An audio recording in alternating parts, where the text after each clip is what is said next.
नमस्कार, जोहार द भारत मित्र देख रहे हैं आप। मेरा नाम अभिषेक भारती और मेरे साथ आरती है। चाईबासा चाईबासा में पिछले कुछ दिनों में खूब हेडलाइंस बनी। किस बात को लेकर के? पहले तो जो बच्चों को HIV पॉजिटिव खून चढ़ा दिया गया, जिसको लेकर के हेडलाइंस बनी, और उसके बाद 24-25 घंटे उसको बीते होंगे, ज्यादा ज्यादा 48 घंटे, और चाईबासा में लाठीचार्ज होता है। असल में चाईबासा में पहले होता ये था कि सुबह 6 बजे से रात 9 बजे तक नो एंट्री होती थी, लेकिन बाद में राज्य सरकार ने इस निर्देश को हटा दिया, जिला प्रशासन ने जो भी है हटा दिया। अब 24 घंटे वहां बड़ी गाड़ियां गुजरती हैं, बीच शहर से गुजरती हैं, जिससे कहा गया कि भाई पिछले कुछ दिनों में 150 से ज्यादा सड़क हादसे हुए, 150 से ज्यादा लोगों की जान गई। लोग जो है नो एंट्री फिर से लगाने की मांग कर रहे थे। मंत्री का आवास का घेराव करने, दीपक बिरुआ का आवास का घेराव करने पहुंचे थे। इसी दौरान रात में पुलिस लाठीचार्ज करती है, कई लोग घायल हो जाते, कई लोगों को जेल भेजा जाता है। अब कांग्रेस ने एक प्रतिनिधिमंडल बनाया। वो प्रतिनिधिमंडल चाईबासा जाता है, जिसकी अध्यक्षता बंधु तिर्की करता है।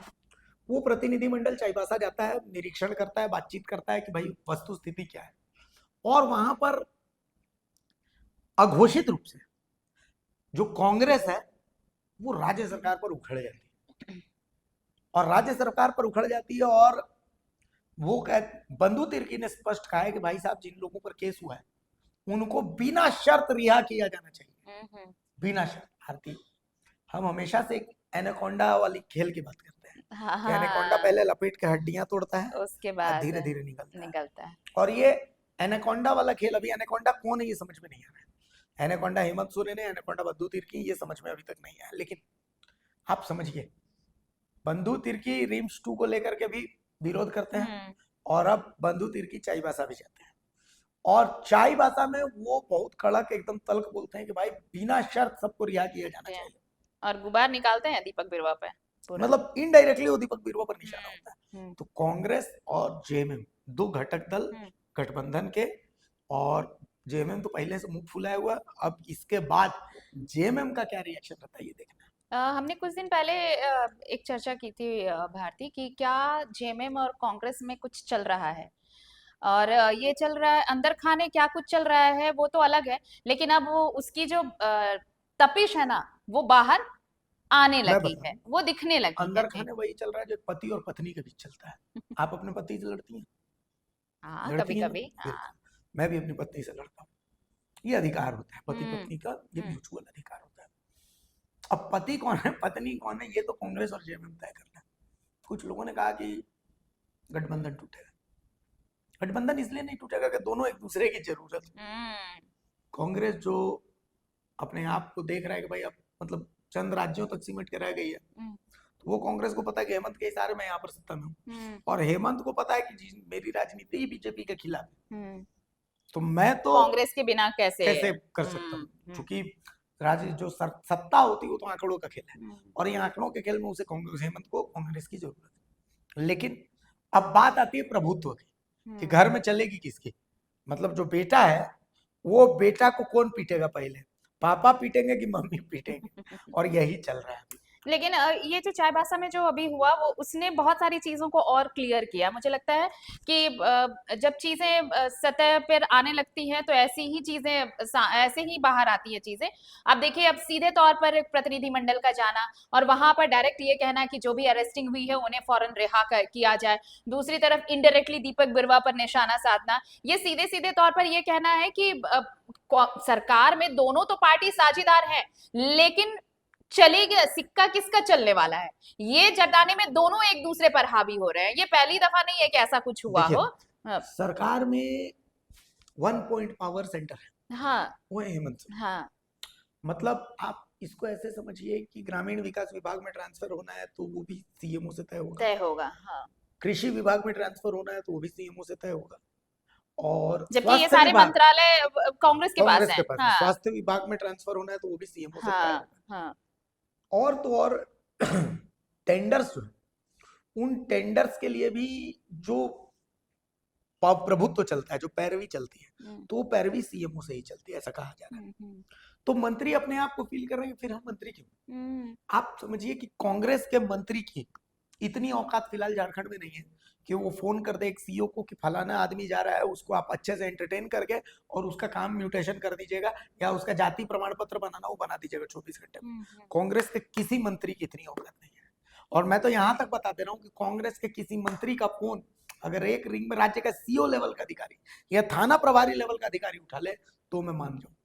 कांग्रेस की हैसियत फिलहाल झारखंड में ये हो रखी है। तो जेएमएम को मुझे लगता है ये पता है कि किसकी हैसियत कहाँ तक है, तो यकीनन इसलिए इसलिए जेएमएम अपना प्रभुत्व दिखाने की बजाय उसे एग्जीक्यूट करने तो में ज्यादा कांग्रेस को एक और बात पता है कि अगर हेमंत सोरेन गलती से भी बीजेपी के साथ जाते हैं हाँ, तो झारखंड में कांग्रेस को संजीवनी मिल जाएगी। संजीवनी मिलेगी, हाँ, झारखंड में कांग्रेस को संजीवनी मिल जाएगी क्योंकि पूरी और राजनीति ही शिफ्ट हो जाएगी और फिर, बहुत सारे ऐसे मामले हैं जिसमें कांग्रेस ने धीरे धीरे धीरे धीरे करके पकड़ हिंदुत्व को बनाई जकड़ने है, की कोशिश की है। हाँ, पेशा कानून का मुद्दा एक, पेशा कानून को काटने के लिए फिर हेमंत सोरेन की तरफ से कुर्मी और एसटी वाला जो पूरा खेल है खेल वो हाँ, शुरू होता है। उसके बाद आप देखिए कुर्मी एसटी के मुद्दे जो है पेशा कानून को गायब कर देता है। कांग्रेस फिर से घेरने की कोशिश करती है रिम्स 2 की जमीन के मामले में। तो रिम्स 2 की जमीन के मामले में हेमंत सोरेन मास्टर स्ट्रोक खेलते हैं कि भाई साहब मैंने तो कुछ बोला ही नहीं, मैंने तो कुछ बोला ही नहीं, आप अपना मंत्री अपने मंत्री साहब समझते रहे, मुझे नहीं पता। सीरम टोली को लेकर के 1 मिनट लगा था कि हेमंत गिर गए, लेकिन फिर से उनकी चुप्पी जवाब, वो चुप्पी सबसे जिस बड़ा तरीके जवाब से थे, वो हाँ, चुप्पी जो है वो चुप्पी सीरम टोली विवाद को भी खत्म कर दी। हाँ, तो बहुत सारे ऐसे मामले हैं जिन मामलों को लेकर के कांग्रेस ने घेरने की कोशिश की थी हेमंत सोरेन को अंदर खाने से, लेकिन वो सफल नहीं हो पाया। और उसके बाद बिहार चुनाव में कांग्रेस ने ऐसी गड़बड़ी कर दी कि अभी कांग्रेस फिलहाल डगमगा रही है। कांग्रेस को ये पता है कि हेमंत सोरेन कभी भी कुछ भी कर सकते हैं और कांग्रेस को हेमंत पर तो फिर भी ज्यादा विश्वास है, कांग्रेस को अपने विधायकों पर बहुत ज्यादा विश्वास नहीं है। तो कुल मिलाकर के अब देखिए आगे आगे आने वाले दिनों में होता क्या है। लेकिन चाईबासा के मुद्दे पर सबसे बड़ा सवाल ये कि नो एंट्री प्रशासन ने किसके प्रेशर में हटाई और क्यों हटाई। नहीं, और अगर इन सवालों का जवाब मिल भी जाता है तो फिर अगला सवाल ये होगा कि भाई जब नो एंट्री थी तब क्या दिक्कत थी, और जब नो एंट्री खुली तब क्या प्रॉफिट हो नहीं, रहा ये है, कहा जा रहा हाँ? है कि रुंगटा के प्रेशर में और ट्रांसपोर्टर के प्रेशर में हाँ, ये जो है ये हटाया गया। लेकिन सवाल ये है कि वहां पर नो एंट्री जो हटाई गई तो एक कॉन्क्रीट कारण जो है वो वो कॉन्क्रीट कारण हाँ, को बताना पड़ेगा, कि भाई साहब नो एंट्री आपने हटाई क्यों। क्योंकि उसके बाद से देखिए वहां के लोग ये कह रहे हैं कि जब से नो एंट्री यहाँ पर हटा दी गई है कई हादसे हो रहे हैं और अब भी हो रहे हैं, 150 हादसे, 150 150 मौत, ये मजाक नहीं है। तो लोग तो सवाल पूछेंगे, और जब ये चीजें जब इस क्रिस्टल क्लियर नहीं होंगी ना तो फिर वही चीजें होंगी, कंफ्यूजन क्रिएट्स 1000 प्रॉब्लम्स, सही बात। तो वही चीज होगी कि भाई आप साथ में हैं भी और साथ हालांकि नहीं हेमंत भी सोरेन हैं, ने एक मास्टर स्ट्रोक समझ लिया, ये जान गए कि जिन मुद्दों में वो फंसने की वहां संभावना चुप रहना है, एकदम बेहतर है, चुप हो जाएगी, हाँ, उसमें जवाब देने की जरूरत ही नहीं है। जवाब नहीं देंगे कुछ दिन में मुद्दे जो होते हैं वो पुराने हो जाते हैं।